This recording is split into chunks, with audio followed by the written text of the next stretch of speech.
Hai sahabat DWeb, strategi pemasaran memang diperlukan untuk memasarkan produk. Tapi kalau nggak tepat malah bisa membawa bencana. Seperti reputasi brand-brand terkenal di Indonesia yang sempat blunder karena salah strategi pemasaran ini nih. Langsung aja kita bahas ke brand yang pertama. Campaign Rabbani yang mengangkat topik pelecehan seksual. Brand hijab Rabbani pernah diterpa gelombang kritik netizen karena kampanyenya tahun lalu yang mengangkat topik pelecehan seksual. Jujur, aku sebagai perempuan agak kesel juga sih. Kayak gini nih videonya nih. Ketika perempuan berpakaian serba minim, jika terjadi pelecehan, siapakah yang salah? Jika dilihat dari sudut pandang wanita, posisi wanita tidak salah. Karena setiap wanita berhak menggunakan pakaian apapun. Jadi, laki-lakinya aja tuh yang mesum jika melihat wanita berpakaian minim. Namun jika dilihat dari sudut pandang pria, wanita yang berpakaian terbuka itu bodoh. Ibarat tidak ada asap kalau tidak ada api. Jika seorang wanita menggunakan pakaian terbuka, akan mengundang seseorang pria punya niat dan berpikiran jorok. Tidak berlaku untuk sebaliknya. Karena itu, wanita sehendaknya menggunakan pakaian tertutup yang tidak memberikan kesempatan seorang pria punya niat dan berpikiran jorok. Dan untuk pria, seharusnya menjaga dan meminimalisir pandangan dari hal-hal yang mengundang syahwat.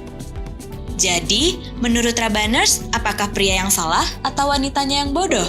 Iklan tersebut pun langsung diamuk massal oleh netizen.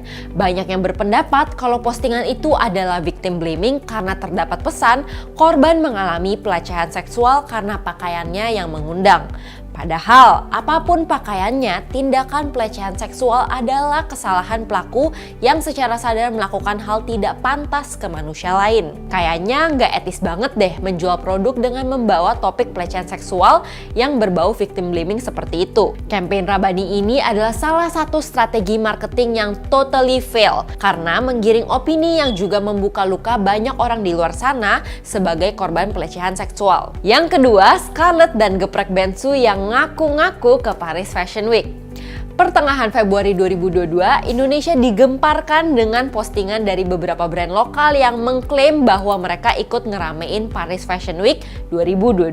Contohnya nih, geprek Bensu pakai hashtag Bensu pedaskan Paris. Brand lain kayak Scarlet Whitening, Greenlight, 3 Second, Lasabel juga menyorot kata Paris Fashion Week sebagai pesan paling dominan di media sosialnya, seakan-akan mereka emang diboyong ke ajang PFW.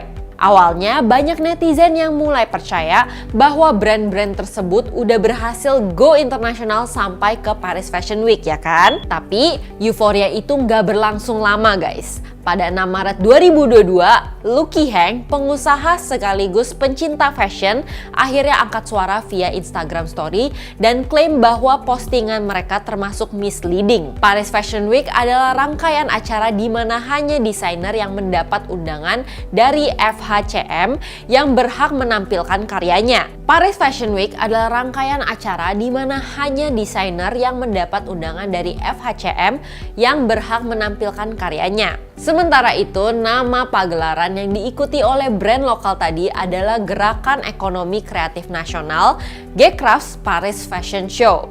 Ja, beda dong. Akhirnya netizen pun marah karena ngerasa dibohongi oleh brand-brand tadi. Mereka dihujat abis-abisan guys. Nah, yang mereka lakukan ini namanya ambush marketing atau strategi pemasaran dengan cara mendomplang atau membonceng suatu kegiatan yang namanya besar. Lebih jelasnya, ambush marketing adalah strategi yang menyelipkan pesan komunikasi pemasaran pada acara-acara besar dan bergengsi tanpa seizin penyelenggara resmi dari acara besar tersebut.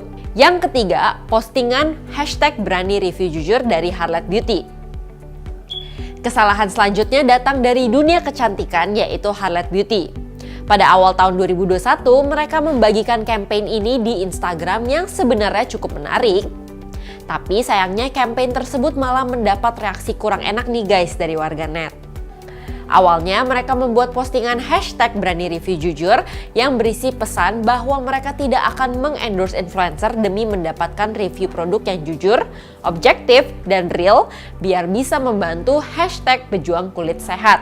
Karena postingan tersebut, para beauty influencers jadi tersinggung karena seolah-olah review endorse mereka itu palsu alias ya cuma karena bayaran aja gitu. Influencers mengatakan bahwa mereka memang dibayar untuk memberikan review, namun bukan berarti mereka tidak memberikan review yang jujur.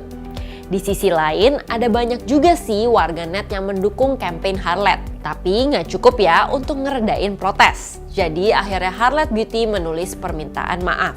Yang keempat, promosi minuman gratis Holy Wings. Nah, kalau kasus ini udah pernah aku bahas nih di video ini.